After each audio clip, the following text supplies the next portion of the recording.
Good morning, Jesse. How are you doing today? Good. Can you hear me okay? I can hear you just fine, sir. Putting together this Awesome. podcast, Deliver Us from Ervil. I mean, you had to go into this mentally prepared because you can't just step into a cult story and not become a part of it somehow, some way. Yeah, that's true. I think that I didn't anticipate actually what I was going to have to prepare for. I mean, I knew the story was dark and violent, but it took some twists and turns that I certainly didn't expect. A Mormon town deep in the heart of a Mexican desert. How did you find out about this? And really, when it started to grow forward, the story inside your podcast, how did it change you? Yeah, so I grew up in the Mormon church Okay. and I've reported on different Mormon fundamentalist communities for probably about 20 years.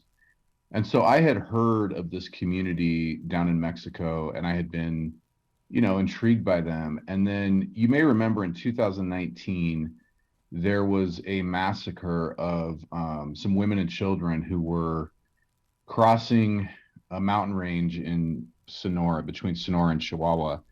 And some of the people that were killed that day actually came from this community.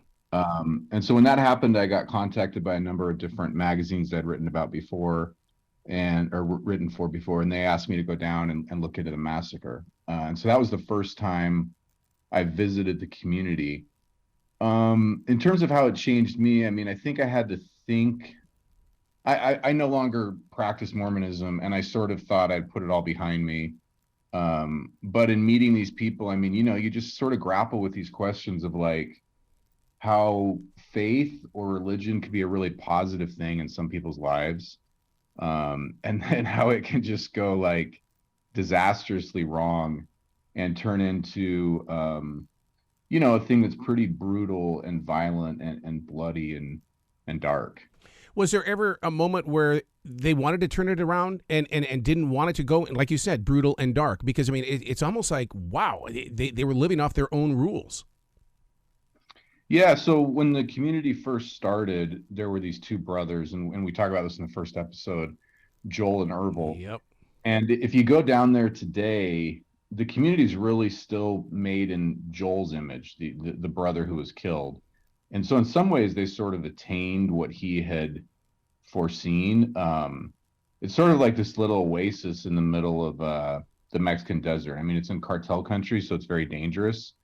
But when you're in the community, it's crazy. Like kids are walking around late at night, riding bikes. And so I think for the people that still live there, they would say that yeah, the vision was fulfilled. Ervil, the brother who killed Joel, once he killed Joel, his part of they broke off. They became a separate church, and they were really nomadic, just all over Mexico and the United States. But for the people that stayed, they kept sort of trying to build this religious utopia, and I think to some extent they succeeded. Did they preach the word of the Mormon, or is it did they create their own? Yeah, that's such a good question. The first time I was down there, there was a reporter from Germany covering the massacre, and because I grew up in the Mormon Church, he was constantly asking me, like, trying to get his head around the difference between them and mainstream Mormons. I would say unless you grew up in the church, it's pretty confusing. Mm-hmm. Like, what is the difference? The main difference, of course, would be that they practice polygamy. The mainstream Mormon Church abandoned the practice of polygamy in 1890. But yeah, I mean the same, I guess you could say, beginning doctrines, and then from there, like any religion, came up with their own way of looking at certain things. One of the strange twists here, and I wish I could be with like a regular listener, or when they're scanning their iHeartRadio app, a cult that becomes a crime family. That right there is a hook. That's how you're going to get people to this podcast. Yeah, for sure. And the episodes that are coming up, I think the next one comes out Tuesday or Wednesday, is really when that crime family component of the story comes into sharp relief. The second generation of Ervil's cult, he was arrested in 1979, I believe. He died in a Utah prison in 1981.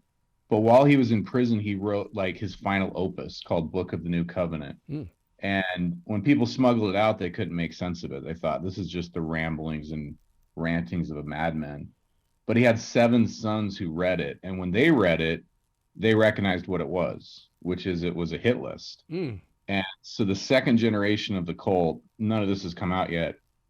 They really did operate like a mafia family where they would run drugs and smuggle guns for the Mexican drug cartel.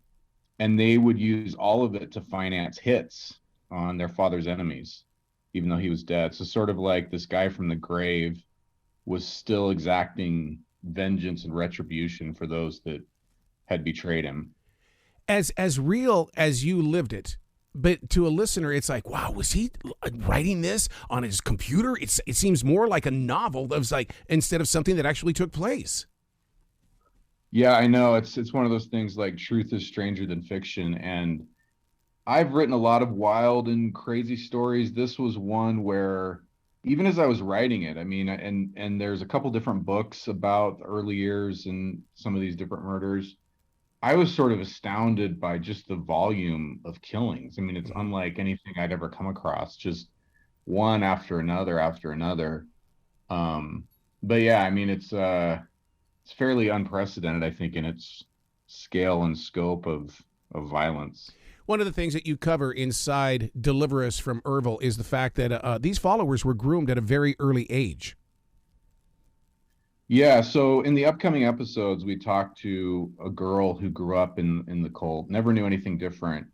And she talks about how they would sort of have like a military training camp there in the desert of Mexico where they would be shooting, AR-15s and really training like a military operation so that as they grew older, they could go carry out these missions.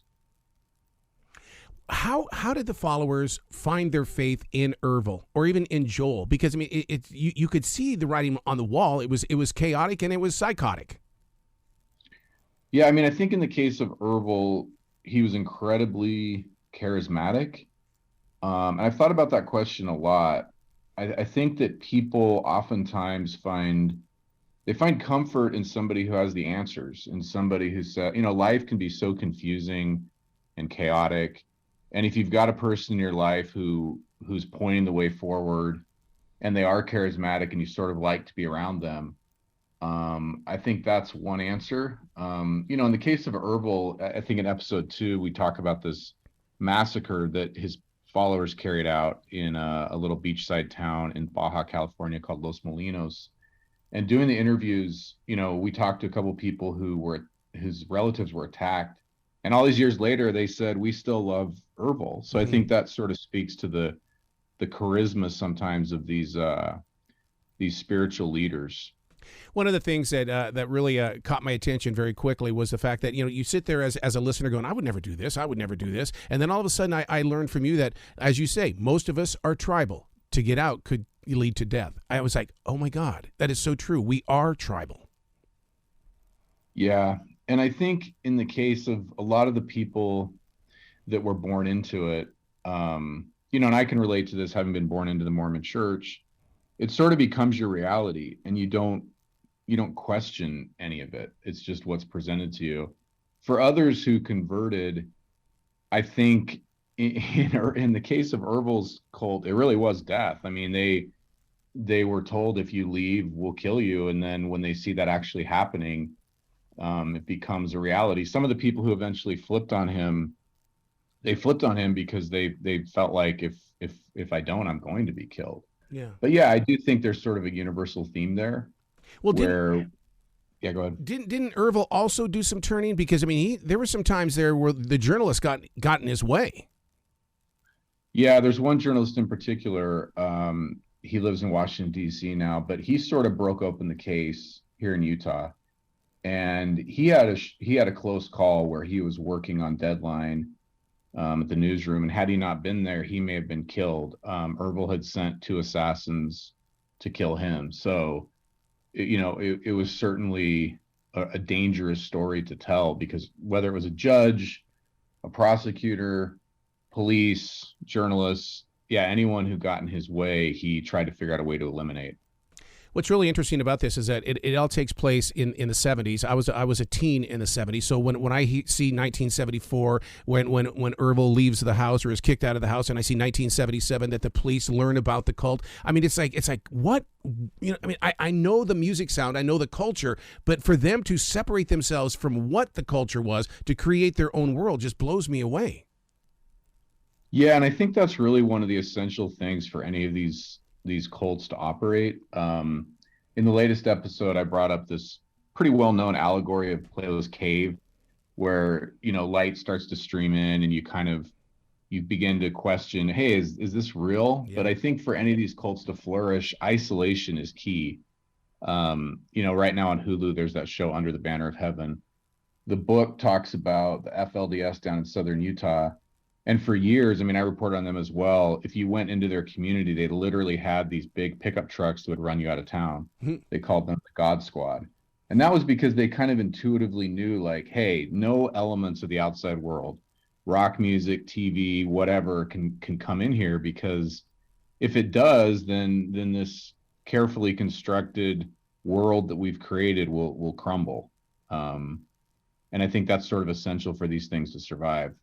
When you arrived on the scene to start putting together this podcast and things, did the locals basically look at you going, "Oh God, here comes the press"?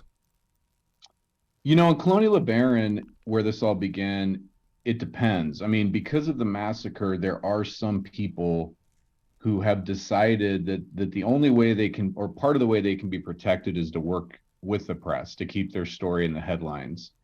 But yeah, there's certainly others who have a totally different opinion. And I met with one of the guys who kind of runs part of the town.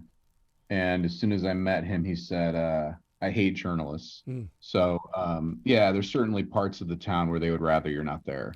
Do you feel that any time with the conversations that you did that you freed people? Because I mean, there's a lot of people that have, kept their lips shut, and then all of a sudden you come in and you want to hear the story, and for the first time in years, they're sharing the story. Yeah, absolutely. And to me, that was one of the probably most fulfilling parts of the podcast. There's a woman coming up in episode 8 named Gabriella. She's never told her story. And she actually told me that this is sort of freeing for her to say, yeah, this is what happened. This is my past. I'm not ashamed of it. I want people to know about it. And there are lessons that others can learn from what she experienced. So yeah, I think that could be a really powerful thing for people. What took so long for the police to locate enough evidence? It's almost like it was all there, right there in front of them, but they weren't going to do anything until they got full contact. I think part of it is they just needed people within the cult to be willing to testify against Ervil, and he was on the run. He was so hard to track down. But mostly it was sort of this religious omerta, like a code of silence, and no one would break. And part of it is they feared, rightfully so, that if they spoke out against him, they would be killed. Yep. What did you learn from all this? Because, I mean, this experience is something you're going to be carrying forward.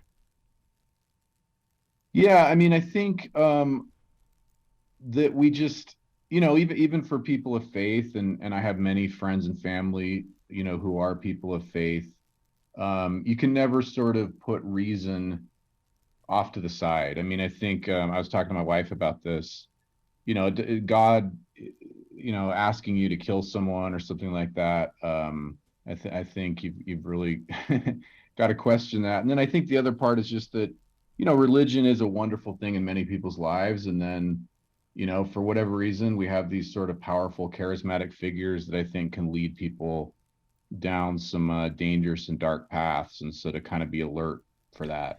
You bring up an interesting point, because I mean, just this past week there was a mega church that's getting in trouble because they're bringing politics to the pulpit, and it's like, wow. And someone like yourself who's done this investigative reporting and stuff like that, does that inspire you to say, wait a second, there's supposed to be a separation between church and state here?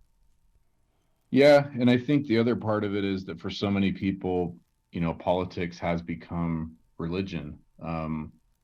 Where I live, there's so much fascination with various different conspiracy theories, whatever, and politics kind of has become people's religion. And you see a lot of parallels in terms of the charismatic leaders and and frankly, just somebody who can offer simple solutions and sort of divide the world into us and them and the good guys and the bad guys. And, those are narratives that are as old as time, and people fall for them.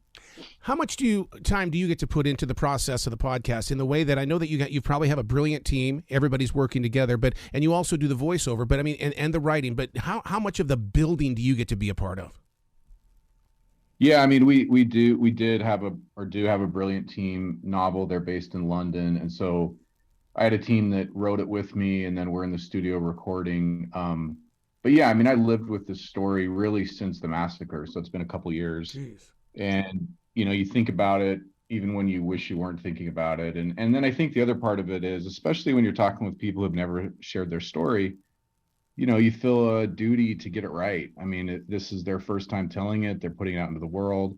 So that's a pressure as well, to just feel like each person you talk to, you treated them fairly and did their story right.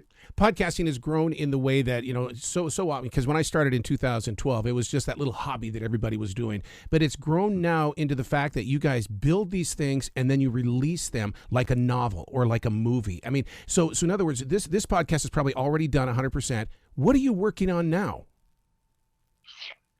Well, the funny thing is, when you said it's released like a novel, this one was released like a novel when we're still writing chapters. Wow. So we were still writing and in the studio as it was being released. We actually just recorded the final 2 episodes a week or 2 ago. So that was kind of crazy for me, because you're hearing feedback and adjusting things. But I'm working on another podcast right now about doping in horse racing, and totally different subject. Oh man. Well, there's something that we can all relate with, because wasn't it just last year that the what was it? The Kentucky Derby winner was doped up. Yeah, Bob Baffert, That's sort it. of like the Michael Jordan of horse racing. It was banned for doping. It's a huge problem in the sport. But yeah, so shifting my brain from Mexico to Kentucky. How important is podcasting to basically the broadcast world in the way that, I mean, because look at what you're doing with Deliverers from Ervil. I mean, you use every inch of these episodes to share the story. Whereas if it was a 5 o'clock news, you'd have 2 minutes. Yeah, for me, it's one of the most exciting things about storytelling. I've been a print journalist for my entire career, and the phone has just changed everything. I mean, it's good and bad. It's scrambled our brains to the point where if I sit down and start reading, I lose my train of thought within, I don't know, half a page. But with the podcast, I mean, we all walk around, do our laundry, mow the lawn, whatever, as we're listening. So I think it's super exciting for storytellers, just a brand new medium, and reach people kind of where they're at. Where can people go to find out more about you, give you some love, and to find out more about this new podcast you're doing? Yeah, so the podcast is available on Spotify, Apple Podcasts, wherever you get your podcasts. And then my website is jessehyde.com, and there's a lot of my stories there that I've written over the years. Excellent. Jesse, you got to come back to this show anytime in the future. The door is always going to be open for you. Hey, thank you, Aaron. It's great chatting with you and talking about this podcast. You bet. You be brilliant today, okay, sir? Hey, you as well. Thanks so much.